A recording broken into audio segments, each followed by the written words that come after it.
Hello everybody. In this video I'll explain about post-translation modification. First and foremost we'll try to understand what is the meaning of post-translation modification. Once the protein is being synthesized or the polypeptide chain is being synthesized in the prokaryotes and eukaryotic cells, the chain which is being synthesized of the proteins are not functional. So in order to attain the functional ability or to become active, some modification has to take place in the polypeptide chain or in the proteins. So that modification or the processing is known as post-translation modification. So what are the types of modification? There are various types of modification takes place for the polypeptide chain or the proteins. Maybe the attachment of some of the functional groups or attachment of some side chains. Some biological molecules may get attached to the polypeptide chains, or if the protein is quite large or if the polypeptide chain is large, some part of the polypeptide chain has to be removed so that to become active and biologically functional. So all these are called as post-translation modification.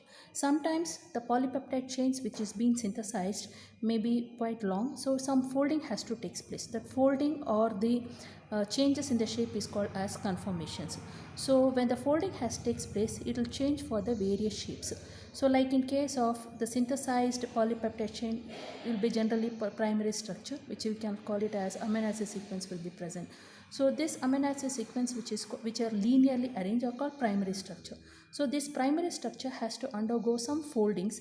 So that folding we call it as conformation. So later it get folded into a next structure called secondary structure. Still it is not functional. So this secondary structure again undergoes one more folding called as tertiary structure, where you can see the formation of bonds. Van der Waals, ionic bond, hydrophobic interaction will take place. Sometimes this tertiary structure may become functional, or it may end up for the one more structure called quaternary structure. So when it goes for the quaternary structure, it will become completely functional. So what are the various types of modification? As I just mentioned just now, so there are various types of modification. Maybe the folding may also takes place, or some of the attachment of the biological molecules may take place, or some of the functional group may also takes place, or some of the region can also be cleaved from the polypeptide chains. So we'll study one after the other what are the types of modifications. So here first one is the amino terminal and carboxyl terminal modification. So in the polypeptide chain there are terminal regions called as amino terminal and carboxyl terminal. So in this polypeptide chain, these residues of amino group and the carboxyl group has to be removed enzymatically to give rise to a functional protein. So this is one way of modifying the polypeptide chains. In some cases, some 15 to 30 bases of the amino acid terminal end can also be removed so that to make them the polypeptide chain function. So such method we call it as loss of signal sequences. And this sequences which we call it as loss of signal sequences, actually 15 to 13 bases, they actually help the protein to reach the particular destination in the cells. So once after reaching the particular destination of the cells, it has no function. So this region has to be removed. So this can be removed by means of an enzyme called as peptidase. So that method we call it as loss of signal sequences. So as I just mentioned, 15 to 13 bases. These bases will signal the polypeptide chain to reach the particular destination of the cells. Once it is being reached, this region has to be removed. So this method of removing the small sequences, we call it as loss of signal sequences. So this again modifies the protein to become functional. Next one, modification of individual amino acids. So here in the polypeptide chains there are number of amino acids will be present. So some of the amino acids can also be modified to make the protein more functional, such as in case of amino acid sequence, if it is there is a serine or tyrosine group is present, or these two amino acid if it is present, so they will have the hydroxyl group in the amino acid region. So these hydroxyl group has to be phosphorylated by means of ATP. So enzymatically this has to be get phosphorylated by ATP. So you can make it out, the hydroxyl groups will have the phosphate group, and this phosphate group are negatively charged.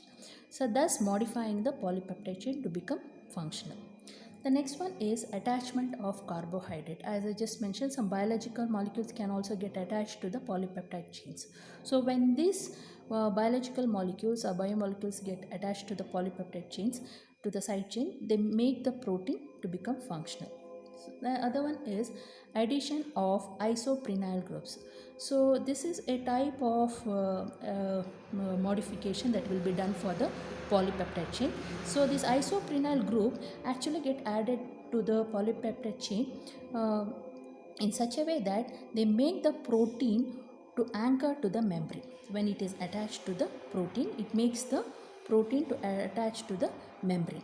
So when this group is being removed, then naturally it loses this ability of anchoring. So in case of ras protein is a type of protein which is obtained from the particular gene called as ras oncogenes and proto-oncogenes. You know about this ras oncogenes. Ras oncogenes are those genes which causes cancer. Okay, so this ras oncogenes product is ras protein. So in the ras protein also you can see this isoprenyl group. If this isoprenyl group is being removed or if it is inhibited, then this protein loses the activity of carcinogenicity, that is cancer causing ability will be lost by this protein. The next one is addition of prosthetic groups. So in some of the polypeptide chains or in the protein, the prosthetic group, if it is getting added to the chain, then naturally it will become functional. So in case of hemoglobin, the heme group will get attached, thus making the protein more functional. So this is not happening only in eukaryotes, it also happens in case of prokaryotic proteins. The next method is proteolytic processing. Proteolytic processing, as the term itself says, that some region of the polypeptide chains can be cleaved or it can be cut away. So that method is called as proteolytic processing. Why this proteolytic processing has to be formed? Because sometimes the protein, if it is larger or polypeptide chain is larger, it will be inactive. So to make them biologically active, some region of the polypeptide chain has to be removed, thus making them smaller and active. So that is called by proteolytic processing. So here in case of pre-pro-insulin, the chain is quite large in size. So some part of the polypeptide chain is being removed. So here the signal peptide is being removed, then it will get converted into proinsulin. So pre-proinsulin is converted into proinsulin. So proinsulin, again some part of the polypeptide chain is cut away and two part of the chain will get attached by means of a disulfide bond. So this is how the protein will become functional. So this is called as proteolytic processing. The last one is formation of disulfide crosslinks. So in some of the proteins, especially in the eukaryotic, most of the eukaryotic proteins, they have this disulfide crosslinks between the two chains. So these two chains, they may be intrachain or interchain. A disulfide link will be formed between the two chains.